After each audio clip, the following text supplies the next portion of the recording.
दोस्तों, आज की कहानी है क्या सचमुच आत्मा होती है। इससे रिलेटेड ये कहानी हमारी एक धार्मिक कहानी है। तो चलिए इस कहानी को शुरू करते हैं।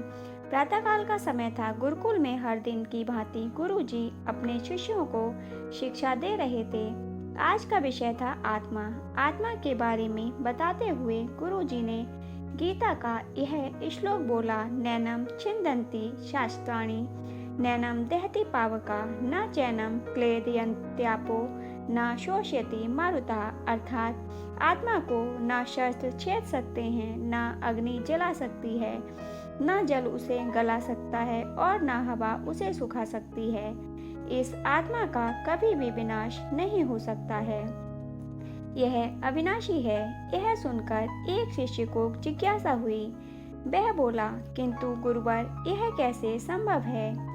यदि आत्मा का अस्तित्व है, वो अविनाशी है, तो भला वो इस नाशवान शरीर में कैसे वास करती है और वो हमें दिखाई क्यों नहीं देती? क्या सचमुच आत्मा होती है?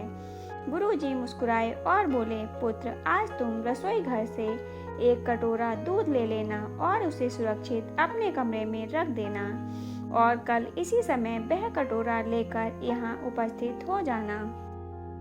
अगले दिन शिष्य कटोरा लेकर उपस्थित हो गया। गुरुजी ने पूछा, क्या दूध आज भी पीने योग्य है? शिष्य बोला, नहीं गुरुजी, यह तो कल रात ही फट गया था, लेकिन इसका मेरे प्रश्न से क्या लेना देना?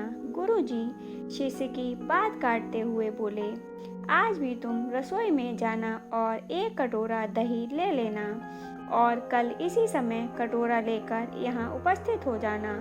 अगले दिन शिष्य सही समय पर उपस्थित हो गया। गुरुजी ने पूछा, क्या दही आज भी उपभोग हेतु ठीक है? शिष्य बोला, जी हाँ गुरुजी, ये अभी भी ठीक है। अच्छा ठीक है, कल तुम फिर इसे लेकर यहाँ आना, गुरुजी ने आदेश दिया। अगले दिन जब गुरुजी ने शिष्य से दही के बारे में पूछा तो उसने बताया कि दही में खटास आ चुकी थी और वह कुछ खराब लग रहा है।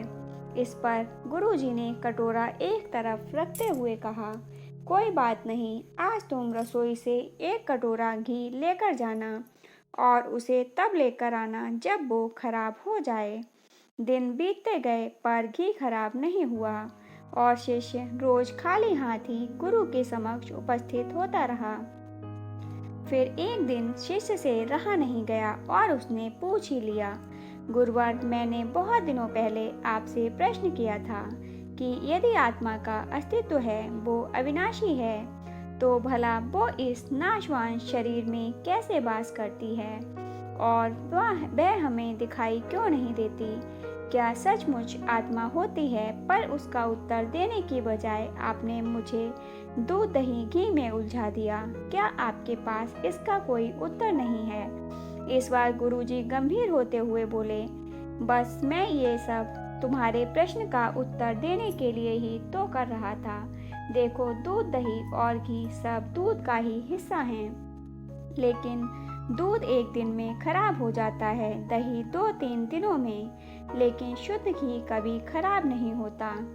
इसी प्रकार आत्मा इस नाशवान शरीर में होते हुए भी ऐसी है कि उसे कभी नष्ट नहीं किया जा सकता। ठीक है गुरुजी, मान लिया कि आत्मा अविनाशी है, लेकिन हमें घी तो दिखाई देता है पर आत्मा नहीं दिखती। शिष्य बोला, गुरुजी बोले, घी अपने आप ही तो नहीं दिखता ना, पहले दूध में जामन डालकर दही में बदलना पड़ता है, फिर दही को मथकर उसे मक्खन में बदला जाता है, फिर कहीं जाकर जब मक्खन को सही तापमान पर घंटों पिघलाया जाता है, तब जाकर घी बनता है। हर इंसान आत्मा का दर्शन यानी आत्मदर्शन कर सकता है, लेकिन उसके लिए पहले इस दूध रूपी शरीर को भजन रूपी जामन से पवित्र बनाना पड़ता है। उसके बाद कर्म की मथनी से इस शरीर को दीन दुखियों की सेवा में मथना होता है और फिर सालों तक साधना व तपस्या की आंच पर इसे तपाना होता है, तब जाकर आत्मदर्शन संभव हो पाता है। शिष्य गुरुजी की बात अच्छी तरह से समझ चुका था। आज उसकी जिज्ञासा शांत हो गई थी। उसने गुरु के चरण स्पर्श किए और आत्मदर्शन के मार्ग पर आगे बढ़ गया। तो दोस्तों, ये थी आज की कहानी। आपको कहानी कैसी लगी कमेंट बॉक्स में ज़रूर बताइएगा। यदि अच्छी लगी हो तो लाइक और शेयर कीजिएगा। ऐसे ही अन्य कहानियों को सुनने के लिए चैनल को सब्सक्राइब कर लीजिएगा। कहानी को पूरा सुनने के लिए धन्यवाद दोस्तों।